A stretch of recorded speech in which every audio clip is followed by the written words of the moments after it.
So this week on the Any Given Runday podcast, we have Irish professional athlete and a coach at Coolock Running Club, as well as Overstown Children's Detention Campus, Ger Redmond. Welcome to this week's episode of the podcast. How are you getting on? Good, lads. Thanks for having me. That easily could have been like a whole list of different things you've accomplished, and I have no idea where to go to start. You've done a lot and we're going to get into a lot, but personally, I'm going to get into how the hell did you sign up for an Ironman without actually knowing how to swim? That part baffles me. As someone who can't swim, you're like 6 months Ironman, and you have done phenomenal times that we'll definitely get into. Like how few times had you been in a swimming pool, let alone in the open sea, before you decided to sign up for that Ironman? Zero. Jesus. Yeah. Like, to be honest with you, it was like a do or die type of thing. I had to find something new because of the new direction I was taking. After leaving prison in 2016, my son Ross was born, so I needed a new direction because I wanted to change the generation and show him a better environment and show him his dad was doing better things. So in order for me to do that, I had to give up the crime and the gang that I was in and the environment I was in. So it was just a good friend of mine, Mick Keogh, was actually doing Ironman at the time, and he was doing a bit of coaching, and it was just reaching out to a good friend, and basically the right time, right place. And I went to watch him doing an Ironman in October 2016. My son was actually born in October 2016, and I actually went to watch him that month. And he inspired me, and other people around inspired me. I actually remember seeing older people doing it, and I was thinking, "Jeez, maybe I could do that." And I said it was just the right time. And then once the son was born, then I was like, "Oh, do you know what? I hate bullshitters. I hate telling people don't do this, and then I'm doing it." And I remember my father was the same. He'd say to you, "Don't do that," and he'd be doing something, and I'd be like, "Fucking, I used to hate that. That was eating away at me." So, look at long story short. I just said to Mick, "Look, I'm going to sign up for an Ironman. Would you coach me?" And he was happy to help. And signed up for Maastricht and then August the 6th, actually, it was my daughter's birthday in 2017. Couldn't swim, never on a TT bike. Yeah, never done really much, to be honest with you. But as I said, I just wanted to go in the deep end because I needed something, because for years and years and years, I just took drink and other substances to stem the trauma I had that I didn't even realise I had until I got fresh and sober. You played Sorry, Seán, just to give background to what we're seeing. Part of what your original thing is from prison to pro, and that was a lot of the hashtags you've used over a lot of things. And people who are joining probably don't realise that this wasn't just I signed up for an Ironman. We see that all the time. I just signed up for an Ironman, but this was a major life change for you. And we always say sport is a lifestyle, but this was changing your life completely, wasn't it? This was massive. But look, to go back, I suppose, the trauma I had endured over the years from when I was a kid, growing up, all that trauma, I thought was normal. And the things I was doing, I was using the things I was doing, being in the gang, hurting people, wrecking the community, taking drugs. I didn't realize how big the trauma was, because when you're taking drugs and you're taking drink and you're in a different environment, it's hard to see exactly how big the trauma is at the time. It's only when you get out of it. So I suppose when I got out of that and I went sober as such, and I wasn't using drink and other substances to stem the trauma, I needed something else then as an outlet. And then when I took up triathlon and I signed up for that Ironman, that then became my new medicine to stem my trauma. So I took it to an extreme level, because I was still at the trauma, but I was now using this new medicine as an extreme to stem the trauma. And I didn't even realise at the time. And it wasn't until actually my wife was giving out about me, saying, "You've changed, right? Yeah, you've changed and you're sober and all, but you're still fucking not in the house. You're still not present." you know, because I was still, although it's a sport and although it's a good thing, right? I actually was saying to her, you must be jealous. What the fuck? What are you going on about? But do you know what I'm saying? I was using this as an extreme thing. I was out all day, every day, 2, 3 times a day. I still wasn't present, if you get me. I was still, might as well have been in the gangs, although I wasn't hurting people, although I wasn't doing something dangerous, although I wasn't affecting the community. I was still not present in my family home, if that makes sense. Anyone who's gone through an Ironman or training, the commitment level, and it is one of those, you're never around. I was actually going to start using the word medicine every time I go for a training session. Now I'm just going for my medicine. And that's what it is. It's a nice way of putting it, but it is a big commitment, and I suppose everyone can understand the extremes then you're taking it to for that release, that's something, that push, and that feeling of the challenge, the difficult, the body being so tired as well. At what point then did you find, okay, how do I balance home life? Was that different for you coming back to balance home life and this? And how did you keep the peace, I suppose? I tell you what I done. Because when I got fit and healthy, that gave me the ability then to realise that something else was up here. You know, this is not really that normal. So I was getting up. I got that caught up in it. I was getting up at 3 in the morning. I used to set myself goals like during the winter. I just pick a random date and just say I'm going to do 120k on that day. I wouldn't care what day it was. Wouldn't care what the weather was. And bear in mind, I was only new to the sport. I hadn't got the right equipment either. I hadn't even got cleats. I hadn't got overshoes or anything like that. And I'd say at 3 in the morning on the 25th of February, I'm going out to do 120k. And that was me testing my mind. That wasn't me testing my mind. That was me feeding the trauma.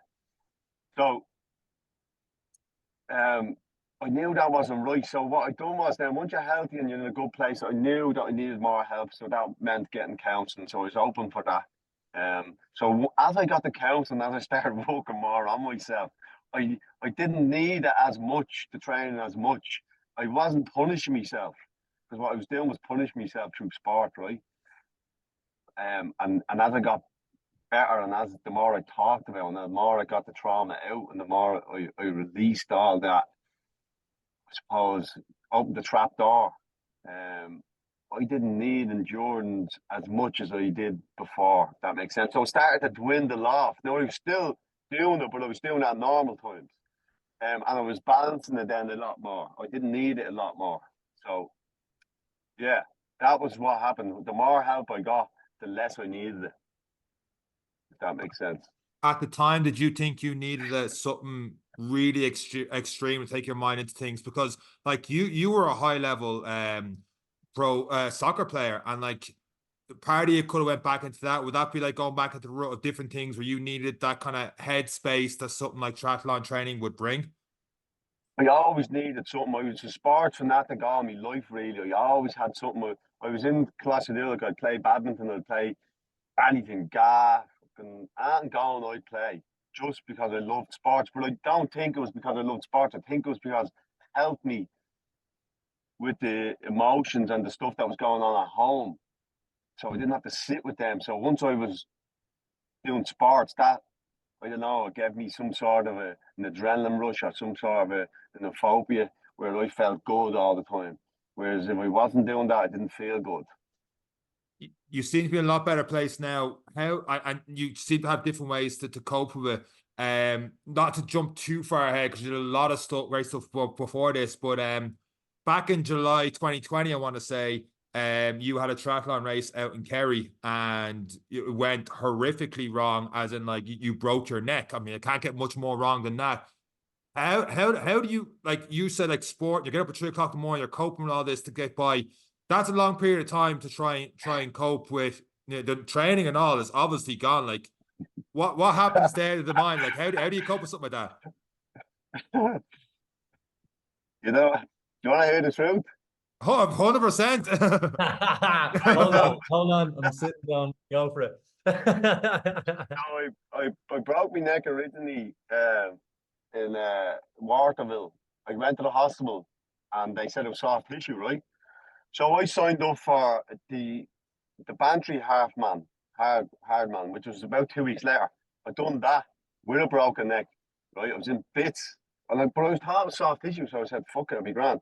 Anyway, I got through it. Then I signed up for the full Ironman in Kerry, the other hard man, which is a full one. I got dragged out of swimming that. And I remember sitting in my hotel, and I was like, fucking weasel you. You should have just kept going. I was like, my legs are still working. So I marched back up to the start line where the run was in the marathon. And I said to the guy that was running it, he said, look, any chance of doing the marathon? My legs are working, I'll be all right. He goes, yeah, if you want it. Fair play to him. So I finished the marathon. Now, bear in mind, I didn't know I had a broken neck, right? I thought it was soft tissue. So then I went to get an MRI up in Santry Sports Clinic, and it turned out I had a broken neck, right? So your man's saying to me, now, you're going to be able to train for 12 weeks if to wear this neck brace. And I said, look, there's no even point in saying that to me. Tell me what I can do, or I'm going to fuck myself up. So we came up with this solution that I would get a watt bike, which I rented out, and I ended up cycling on a watt bike for 12 weeks. Jesus.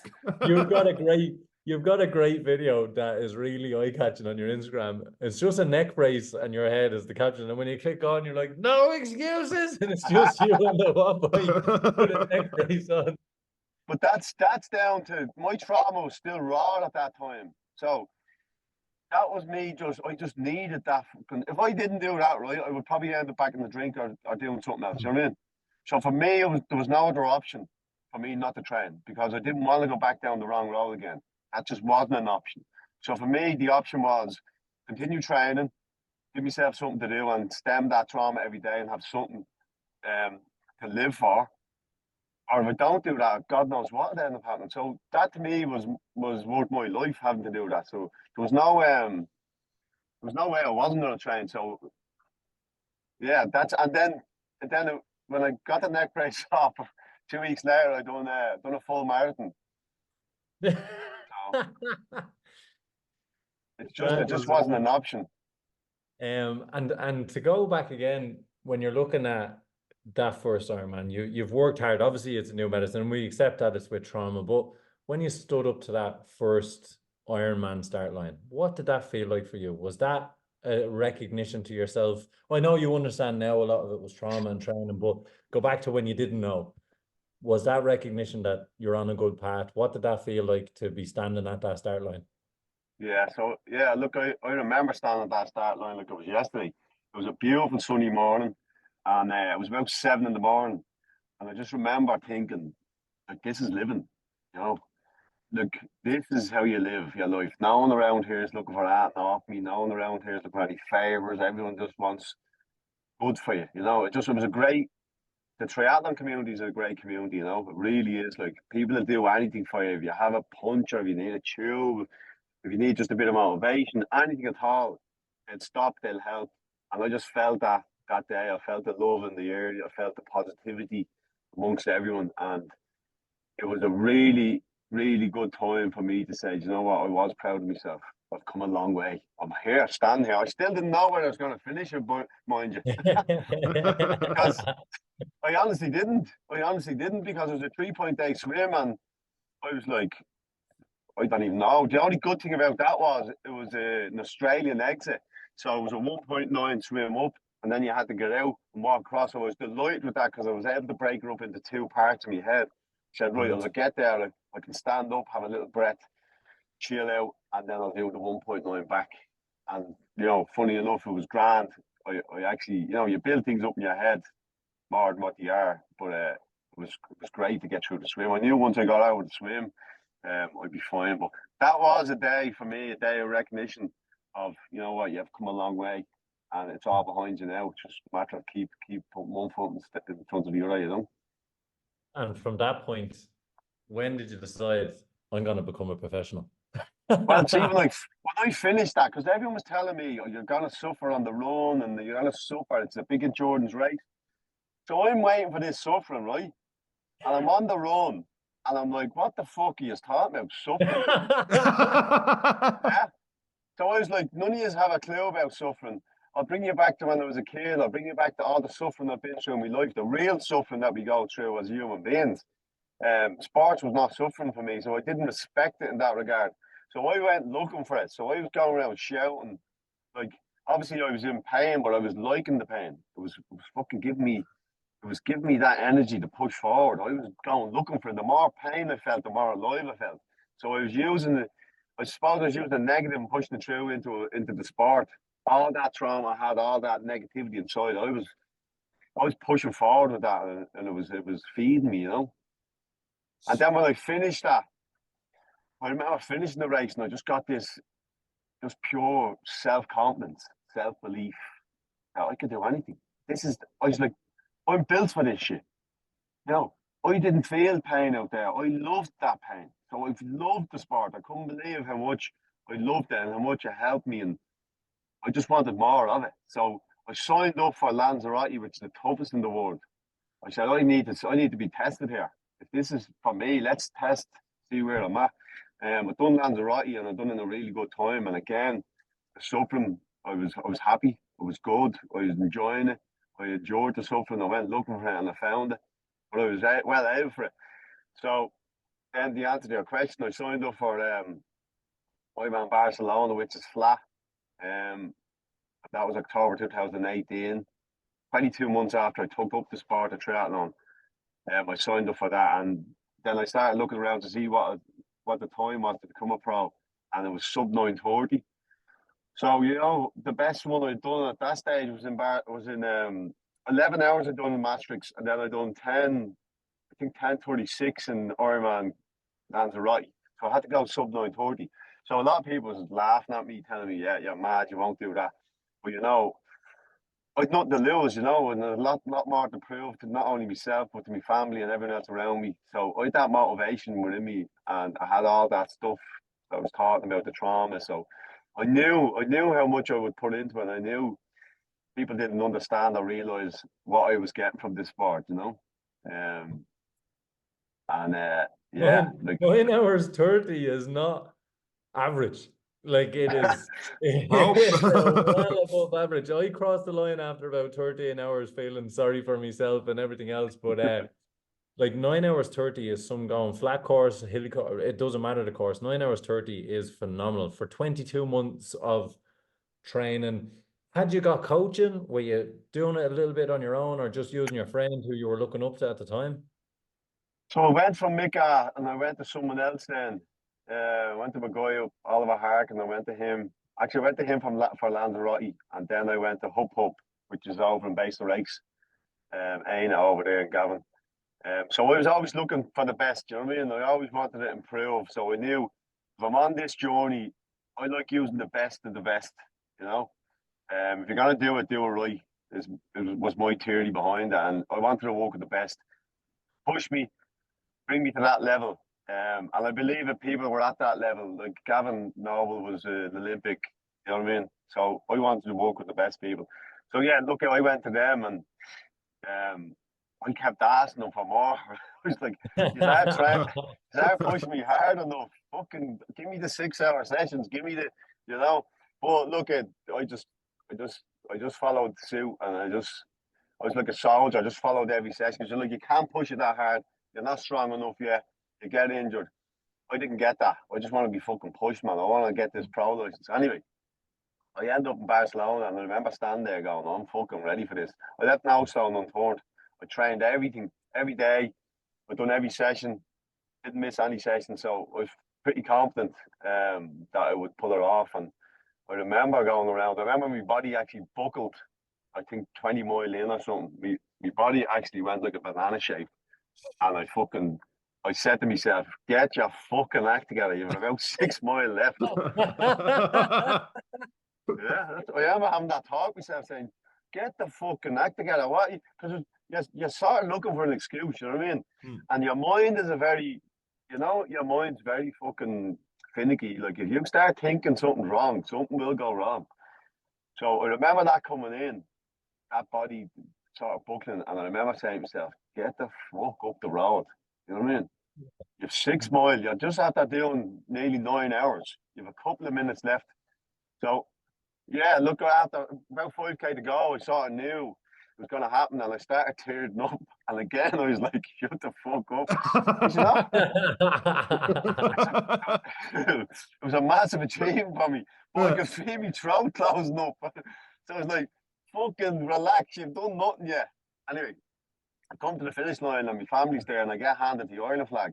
And I just remember thinking, my family visited me in prison probably 2 years before this, down in Shelton Abbey. And they're here now, handing me the Ireland flag for me to go underneath in an Ironman. And 9:26 I went under in, right? And they handed me the Iron flag. So for that for me was just like from the pit to the palace, you know what I mean?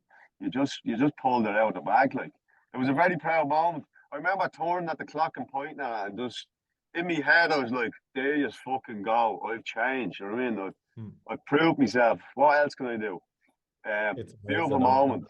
I'm getting goosebumps just listening to that story, and I haven't got the Ireland flag handed to me and under the line. I was nearly crying as well, so I can only imagine what it's like in your feeling. But like, just the way you even described that it's just amazing. Like, it's nothing short of amazing, and I think you're right to let yourself be very proud of it. That is absolutely 100%. outstanding.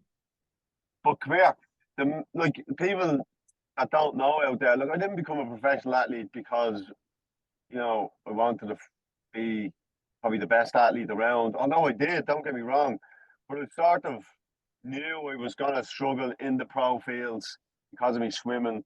But that wasn't my objective to become pro.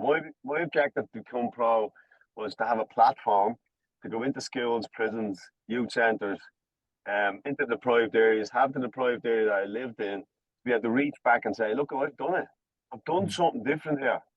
Pulled something out of the bag, and it doesn't mean you have to be a professional athlete, but it just goes to show you that you can be something in your life, something that you want to be, whether it be, I don't know, a guitar player or fucking write books, or, you know, whatever it is that your goal is, you can achieve it. Mine happened to be a professional athlete, mine happened to be in sports, but yours can be in anything. And I just wanted to be that beacon of light in them areas to say, yeah, look, I was in the bottom of the barrel, but you know what, you can climb out, you can get to the top if you want. But it does take hard work. And seeing is believing, and it really is important for these people who are on a crossroads in their lives. When they come out of primary into secondary, some of these people could be the best footballers, the greatest minds. They're so intuitive, they're intelligent, and they just go down a bad path, but they don't see that light. And that's what you are in those areas, particularly with Coolock Running Club and a few other places. People are getting to train with a professional triathlete. You're someone they can see, someone they can touch, you know, like you're there, you're living proof that, you know, you can change, you can do stuff for yourself and believe in yourself. Isn't that right? 100%. And that's the thing, you don't even have to, all you have to do is change yourself, and you automatically get to inspire people around you without actually doing it. And that's the beauty of it. And it's the same for your kids. All you got to do is change your own traits, and you don't even have to tell them, man. They just follow you anyway. So it's an easy process. It's a hard thing to do, but it's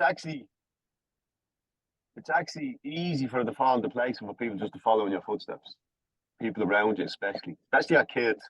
Because for me, it's the kids. You know, if you change yourself, and as I said, if I had continued on the road I was on, you know, my granddad was locked up, my dad was locked up, I was locked up. Where does it stop? You know, my son would have been locked up. And it doesn't stop until you actually change your traits. Because regardless of whether you're negative or positive, your kids will follow in your footsteps. You know, they'll always follow you. So it's important that we set the right environment, and it's important that we set the right traits and let them follow suit. Yeah, you've done a couple of great events out in Dardale. One of them, the Another Way 5K with at @get_the_message_out and different things like that. It looks pretty cool. Yeah, so that was an idea I come up with 3 years ago. Someone actually came to me, a guy called Stephen, works for Archways. He came to me and said, "Seán, you think you could do in deprived areas? Any ideas?" There was a bit of funding there. So I had to think about it. And I said, you know what, wouldn't it be great to do a 5K in Darndale, in our deprived areas, and spread some positivity within the community? Because I think a lot of these races are outside their community, and a lot of the kids and a lot of the adults don't actually go to them because they're outside. One, because some of them are too expensive, and two is because they just don't feel like they're welcome in different areas. You know what I mean? Don't feel worthy, all that. So, yeah, the event was put on. It was a free event. It was important that it was free because that meant people would sign up. And we had a massive, massive turnout, and look what's after coming out of the back of it. And the reason why I suppose Coolock Running Club was launched was because I seen a lot of people in Coolock are signing up for this race. 400 people were signing up for this race. I was like, there's a scope there. There's a scope there for a running club. And that seed was planted, and then I was like, oh, I've enough on me fucking plate. You know what I mean? We actually, funny enough, not at the same scale at all. We tried to give up this podcast, and it was only for about 18 messages from our solid 18 people that listened week in, week out that said, you can. I rely on you on a Monday for me run. But people are relying on you and your running club. And I suppose when you know you've got enough on your plate, knowing that people are dependent on you, it's a great feeling. It is a stressor, but it's great to have so many people wanting to be better and needing that guidance from you. Yeah, look, and that's what I knew would happen. And that's why it took me 3 years. Because I knew once I took up something, I'm not the type of person to bow away from it. So the fact that it's being taken up, and that I put my name to it, and just to give you a background, myself and Anthony Brady, I don't know if you know Anthony Brady, Chucky there. He's a good lad. Be on the podcast now in about 8 weeks. He's a great story himself, and he's a great lad. And I actually approached him because he's local and his heart's in the right place, and had a chat with him about setting this up. And then he was happy to come on board because you need the community, you need other people, you know. I knew I didn't want to do it on my own. I knew I couldn't do it on my own. Or I could, but it would affect the family and affect everyone else. Because I know what I'm like at doing things. I'll fucking give it everything, you know what I mean? So it was great to get him on board, and then we created a community, or a committee, sorry. And then that's how it evolved. But to answer your question, yeah, it is great to have people that I suppose you're accountable, because I'm accountable now to them people. So that makes me turn up, right? But when we initially launched this, like, once I had that thought process, right, this is going ahead. I'm 20 years into this. I'm not trying this out. This is happening. This will be here for 20 years, and hopefully when I go and die, I'll be here for another 20 years. Because it's so important to have this in our community. The health and well-being of this and the community spirit that we're getting at the minute, it was the right decision to do. And it makes it well worthwhile when you see the people up there and the enthusiasm of them and the positivity and the coffee chats after. It's unbelievable. It's unbelievable. Fills your spirit.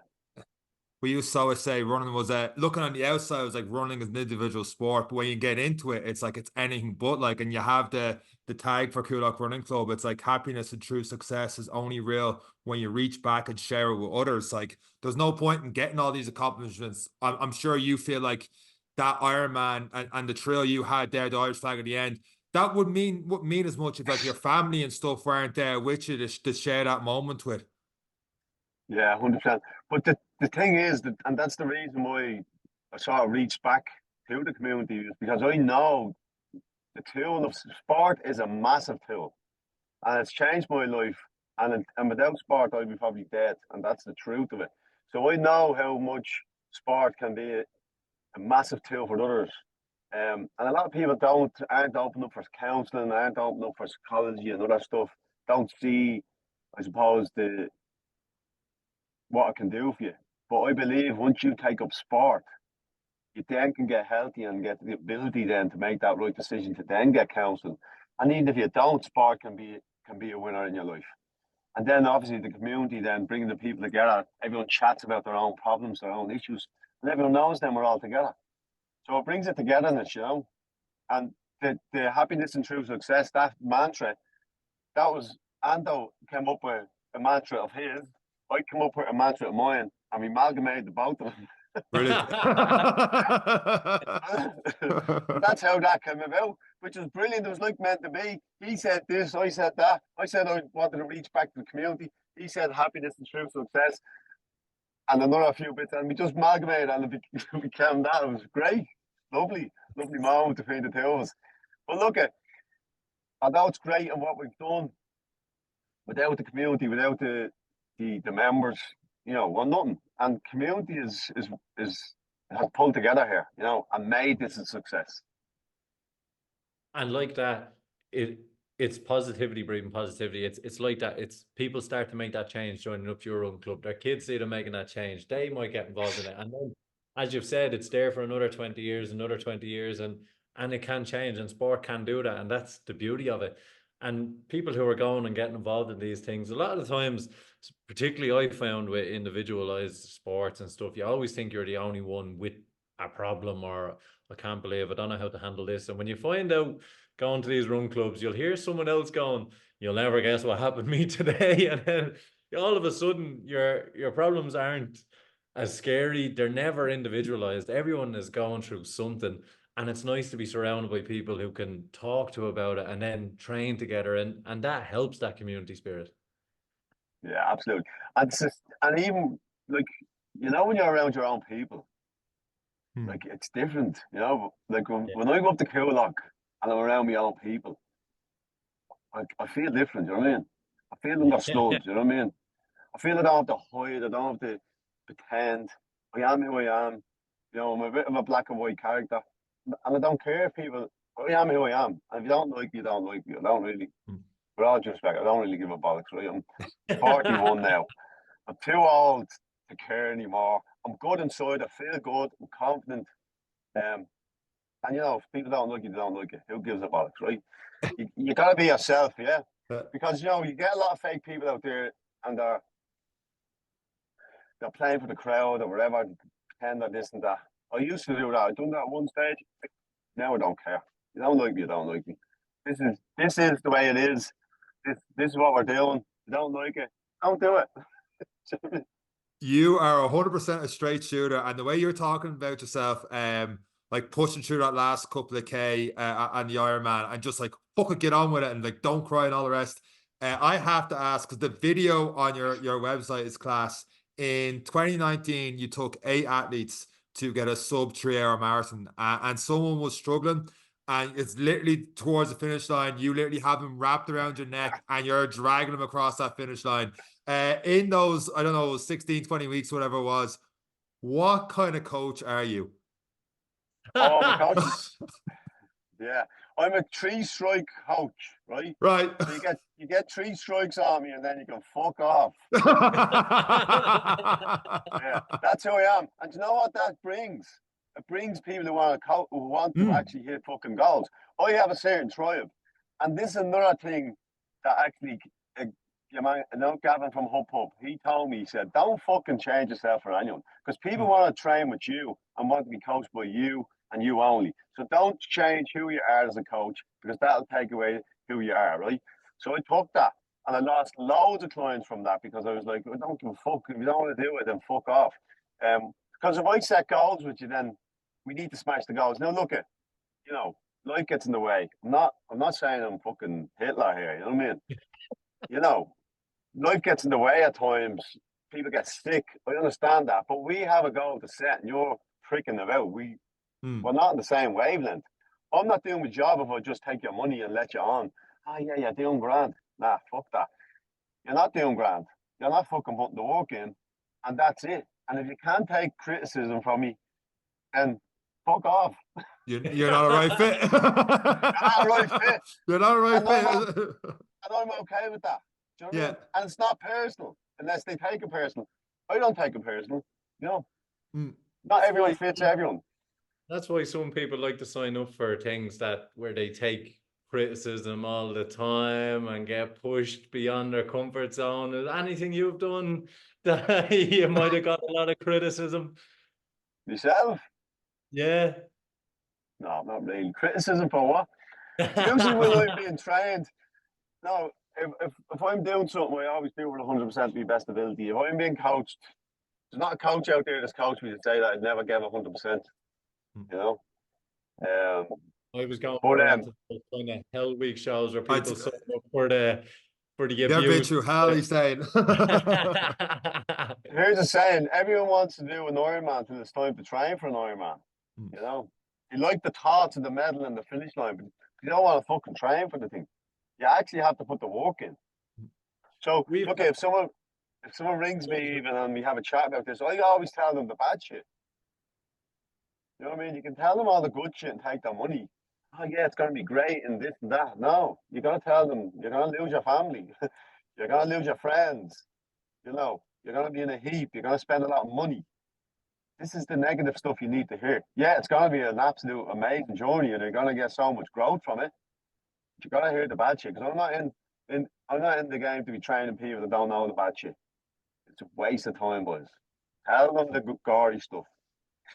And do you find, like, we've had a lot of guests over the last little while that are training together. We've kind of been brought into the little circles of groups who are training together with common ethos. The people you brought with you, those 8 people, the people who are sticking around for the training, are you finding with them now they're building their own community of performers and people who are wanting to work hard? Are you finding that once they get through those barriers and stick to the process, the consistency, are they all sticking together now? Yeah, listen. What I sort of built is a mindset. Do you know what I mean? So all the people who I've trained over the years have had a good, solid, strong mindset of no excuses, don't miss training. But this is the tribe you create. Do you know what I'm saying? When you are that person, you create a certain tribe. Other coaches create different tribes that don't want to be given out to. That's people go to a different coach. I create a tribe that want to be pushed, that like being told you're not doing that right, that like being pulled on the bullshit. You know, and anyone that I'm coaching the last 5-6 years that's still with me, they like that. That's what they're into. They like being pushed. They like being told. They don't want me just to take the money. They want me to continue to push them on the goals. And yeah, great mindsets. And then their friends are becoming better athletes, and you know, it creates that sort of mindset everywhere. When Eric was alluding today, you going through hell and stuff like that was Hell Week when you were there in 2021. You had a post on that where you said you learned your biggest lifelong learned lessons on that show. You seem to be been through a hell of a lot before that show. What was so different being on that you learned a lot? Was it how much you could push yourself? But because at the same time, you're already I think you got sub 9:30 in the Ironman by then anyway, so you've already know how to push yourself to the limits in terms of sport. What was different about doing Hell Week? I suppose Hell Week, I tell you what was different about Hell Week, because the DSs, the rain, like right? Coach now. They're like how you coach now. Them Rangers, right, can see straight through you. Do you know when you have a weakness and you think no one knows about it? Well, them fuckers know about it, right? So this particular fella, Ray Goggins, yeah, he kept pulling me, going, "You're fucking weak," he kept saying to me. And he was telling me, he said, "You've no fucking skills in this, you've no skills in that." And I was like, this fucker knows. He can see through me, right? And it was killing me at the time. And I was like, it really hit me hard when he was saying to me. But you know, it was the best thing I needed to hear at the time. And when I left that show, I got fucked out, not left. Let's be honest there. I fucking pulled out of the show. I couldn't go anymore. I was there for the 7th morning. So it's a week long. So I was there for them at 2 in the morning on the 7th day, yeah. I'm trying to get a bit of credit. I was there for a week. I was there for 6 days and 2 hours. But anyway, to the 7th day. Yeah. But look, it was the best thing I needed to hear. And when I went home, I remember saying, you know what, he's right. Fucking face your weaknesses. Write them down. Get after them. And don't be afraid to fucking tackle them, because that's where you get true strength. If you're weak, you'll continue to be weak all your life. If you don't fucking write them down and get after them and find out why you're weak at that.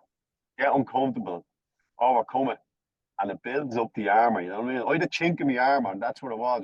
I wasn't getting after the weaknesses. So that was the chink in my arm, and that's what caught me out in the end. That's why I didn't finish the course.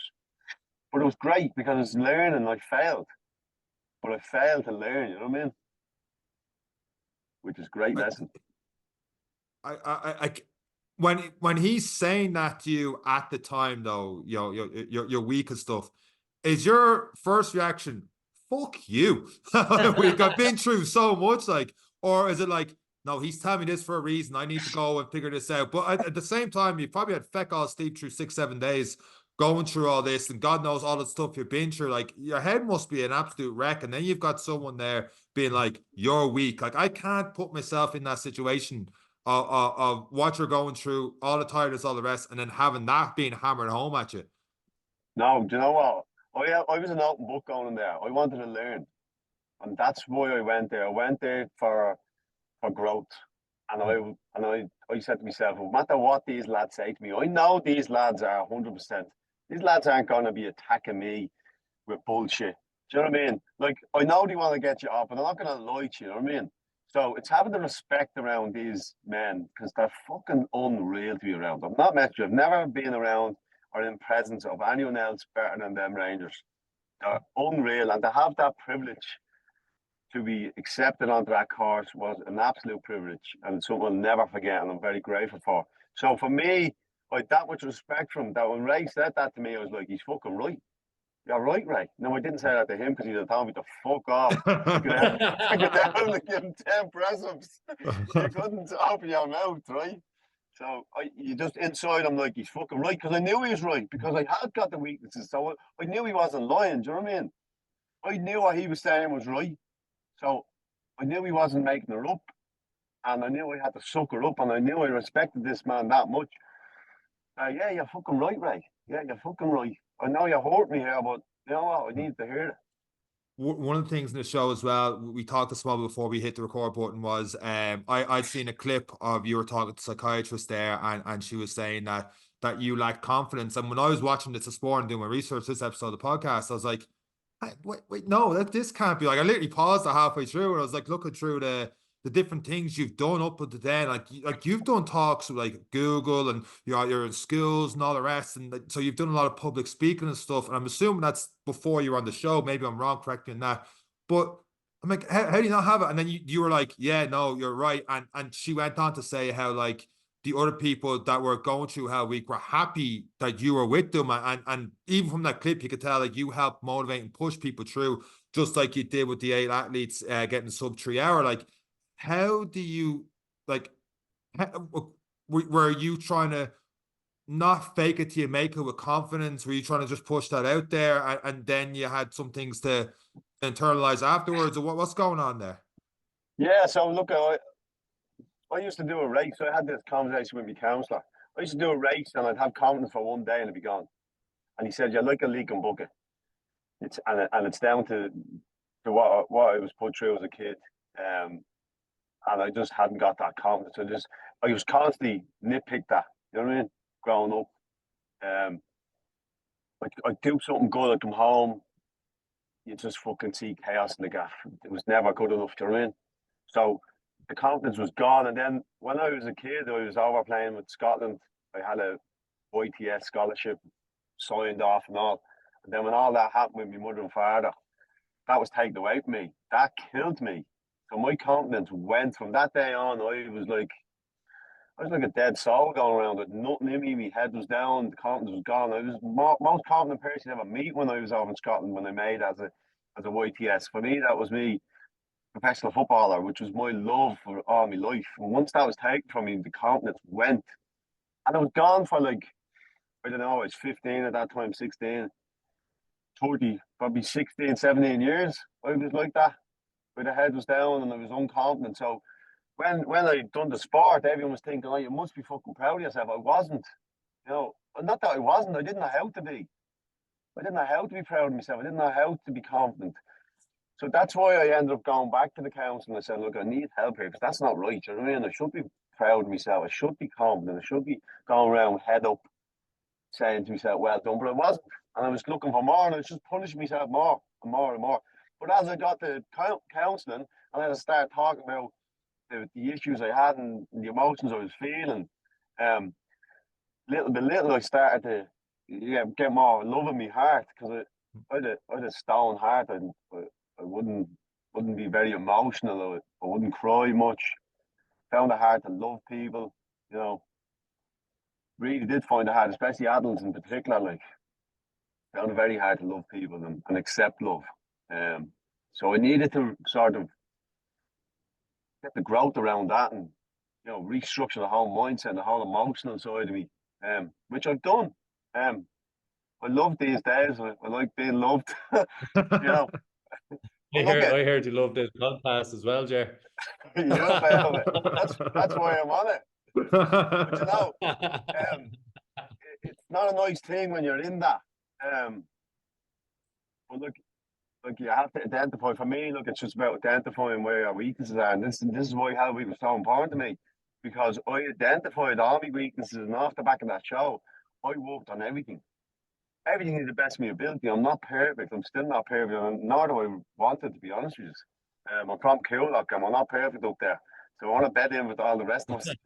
So it's just trying to, I suppose, it's trying to identify weaknesses and trying to fix them so you don't hurt others, because I've hurt a lot of people in my life, and it's when you come out the other side, it's very hard for them people to see you've changed. Do you know what I mean? Because you've hurt them so much, and that can be the sad thing about it. When you do overcome all this and you come out the other side, and you've changed inside, and the people you've hurt most and loved most don't believe in you anymore. And that can be very difficult, very, very difficult. That's probably the biggest obstacle of them all, and the hardest thing I've ever done, because the last thing you want to do is hurt people that's close to you, But they're the people you will hurt, because they are closest to you, if that makes sense. We always hurt the people close to us. So that's a sad thing about. Although I'm in a good place, and although I know I've changed internally, to not be able to enjoy that with the people that I love most is very disheartening.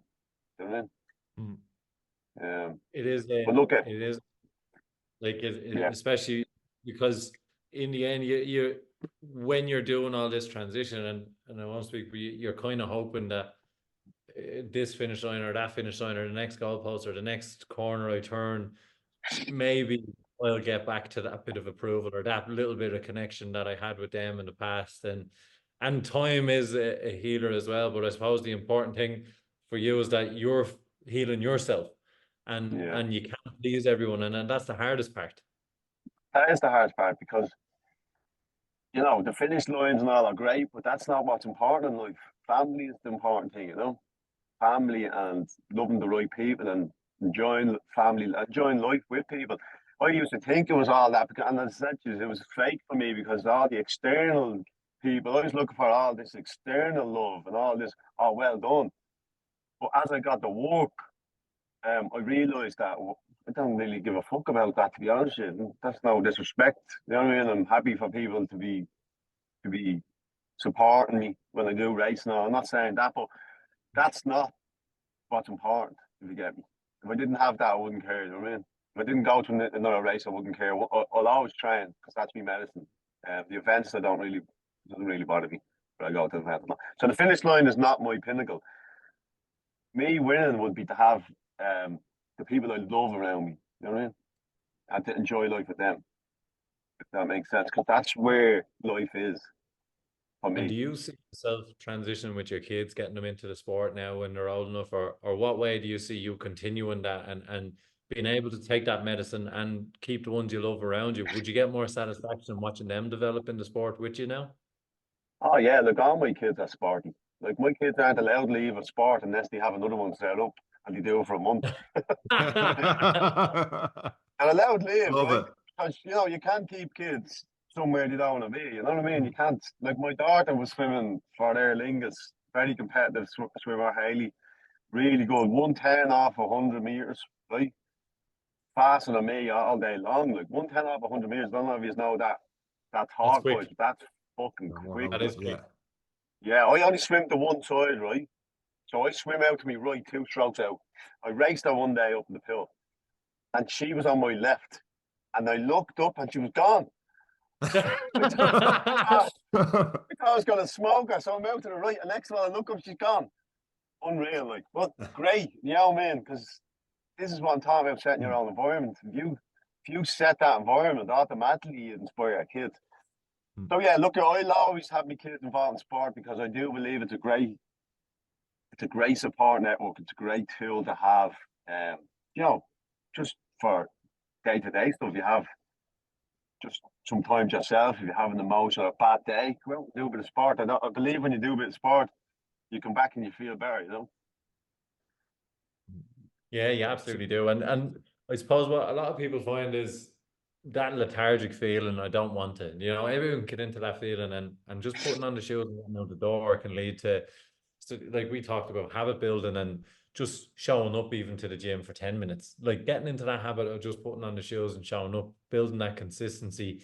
And you always, even if it's only 10 minutes, 15 minutes, then it'll always lead to an hour. And then before you know it, you have a few hours under your belt and you're going home happy with Larry. But it is, I find in my life, it's something I can't live without. I can get lazy at times, or I can let myself come off a training cycle or whatever it is. But after a certain amount of weeks, I get the itch to be like, you need to get back training again. I can tell my mood, everything is so different when I'm training. Yeah, I don't know how that feels because I never take time off training. Come here, I tell you this. You can fill the mind. Because I remember a few times I was getting up at 4 in the morning and I'd be lying in the bed going, I am fucking bollocks. And I'd say to myself, right, look at, just do one lap of so I'd go Portmarnock, Malahide, up to Malahide Road, up to the Westwood, down Fairview, down all the way down the Westwood, the Clontarf coast, right? And back into Baldoyle, right? But say just do one lap and then you go back to bed. So you fill the mind. Known quite well. That's not gonna fucking happen, right? But you can fill the mind. And as you said then, once you get out then you warm up, you get that little bit of a buzz, you might see a bit of sunshine. Automatically then you're into 2 hours, 3 hours. You know what I mean? So I used to do that all the time, play games with my own mind. Knowing I was playing games with my own mind, but still filling my mind. Imagine that. Sick one. That's some Inception type shit there. That's a few That's weird, isn't it? Anyone who's listening weird? thinks that's a little.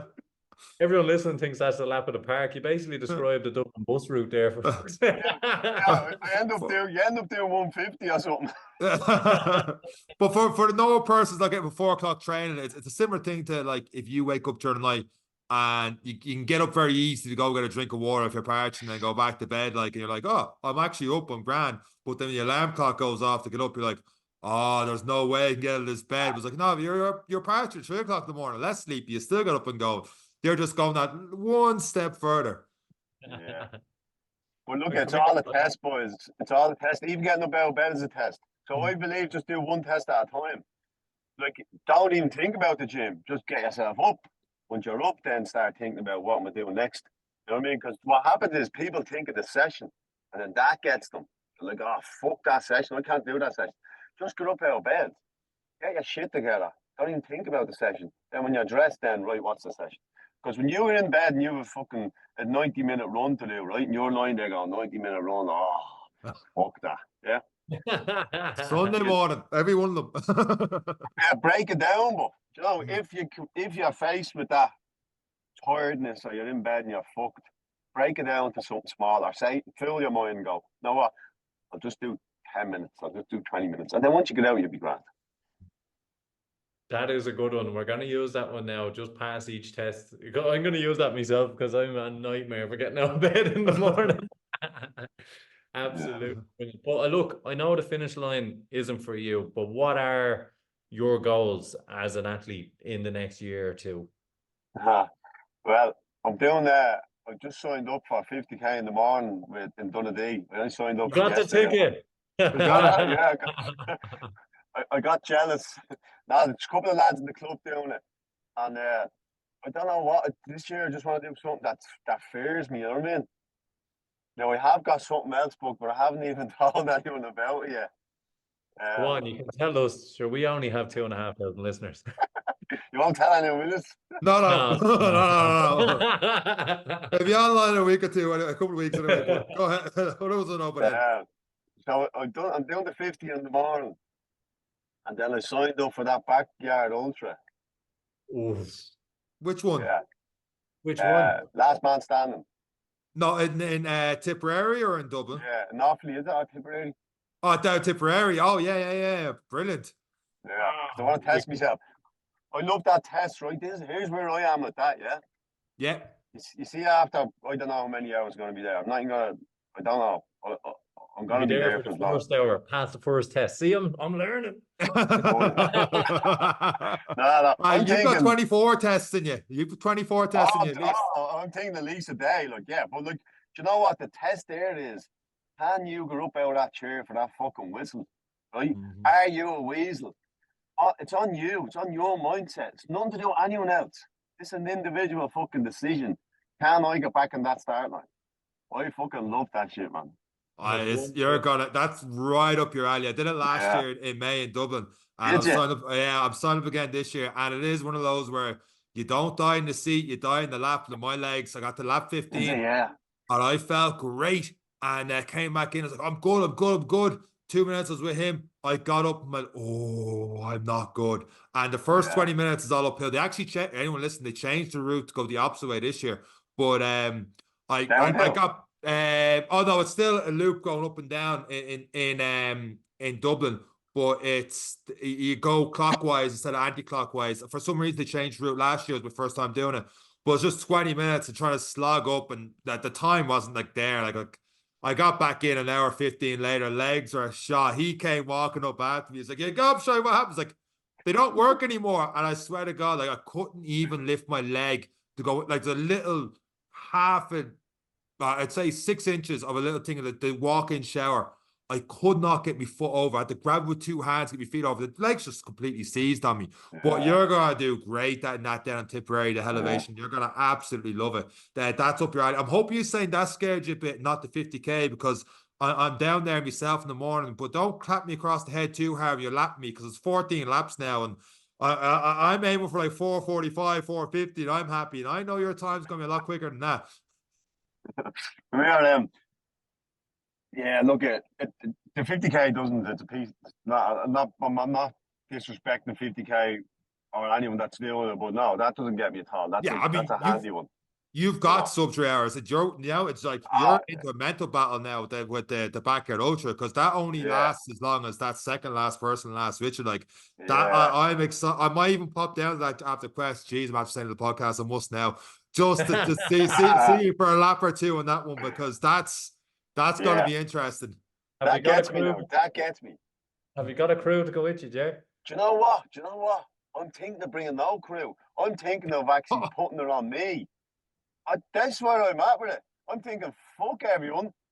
Bring your own fucking food and get your own fucking ass up and do the fucking lap. This is where my head's at the minute, you know? Yeah. I want to test myself. I'll do my own nutrition. And I don't mean this bad way, but fuck I wish I was there. I'd be hiding your Haribo and everything every lap. I'm eating avocados. He didn't want the crew, did he not? Fuck him. Just don't eat the busy cola bottles. Absolutely love that. In hindsight, that's what I'd love to do, but like that probably wouldn't work. You know what I mean? I probably would need 1 or 2 people there just to give me a little bit of feel and a bit of motivation towards the end. And you know what? No, the main thing would be just to wake me up, because I can sleep anywhere. So I'm thinking if I come back and I have 10 minutes, I'll get the nap in, but I don't want to oversleep. So if I have someone there give me a slap, get up, that's all I would need someone for, really. Yeah, because make sure I'm up. Having an alarm clock setting an alarm clock every hour and stuff, and you have a guy banging pots and stuff, but I mean, you could easily go into deep sleep for 10 minutes and all of a sudden that's your race over, or like you get up and you get your number going through the start. And that's what happened to the World Championship. Someone got 70 odd hours and he started 1 lap and he must have changed his clothes. They've got to bring his number or his tag or something with him.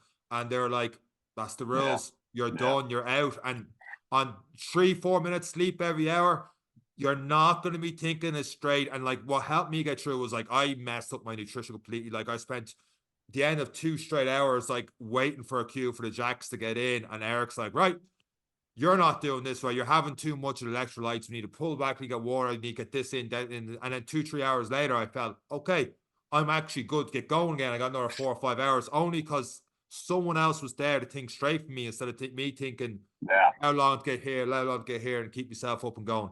Yeah, and that's the thing. You'll make mistakes as it goes on. You know what I mean? Now, the good thing about me is I've been in the endurance world for a good 6 years now.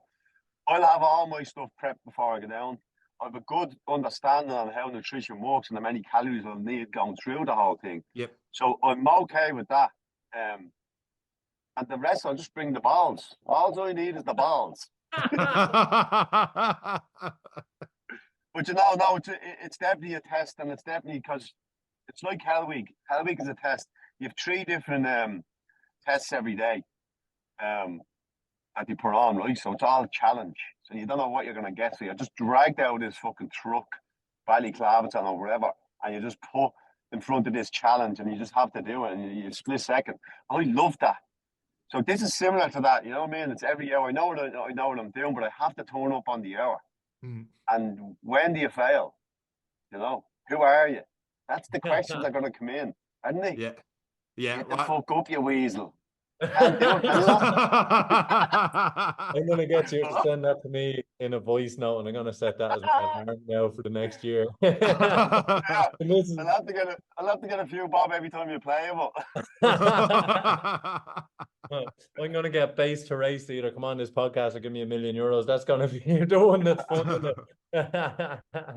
But it is exciting to see what you're going to do. It's like impossible is nothing when it comes to you there, to be honest. It's absolutely amazing. We've thoroughly enjoyed your story. Is so captivating. I actually forgot to ask questions at some point, so I was just captivated by the story. We are rooting for you. We think what you're doing is absolutely amazing. We can't see. No, I promise the 2,500 people won't tell anyone that you're going down to do the. Say nothing. Say nothing. We won't tell your family. But it's been absolutely great to have you on. We hope to have you on again, maybe after the event. See how you get on. See if you're a weasel or not. And but it's what you're doing is absolutely amazing for people. I know you're not used to taking the credit for what you're doing, but being that beacon is so important. For what you do for people, you should be commended. You should be proud of what you've done and what you've achieved for so many people. And you've given people an option and a choice and someone to look up to. And we are so grateful to have had you on the podcast and the opportunity to talk to you and talk about your story and hopefully one day Seán might be able to run quick enough to stick with you. It's not going to be in the morning though.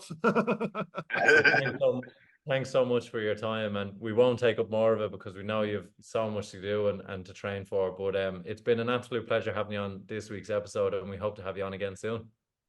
Yes, boys, thanks very much, and keep the good work, because at the end of the day, you are providing a platform for these stories to go out and help others as well. So you are a cog in that operation, you know. So thanks for having me, and best luck and all the. And I'll see you tomorrow. I'll give you a slap in the arse every time I go around you. Oh, that's going to be 14 red arses on my egg every lap. On that note, thank you very much for listening to this week's episode of the Runday podcast. That's it from myself, Ger, and Eric. Take care.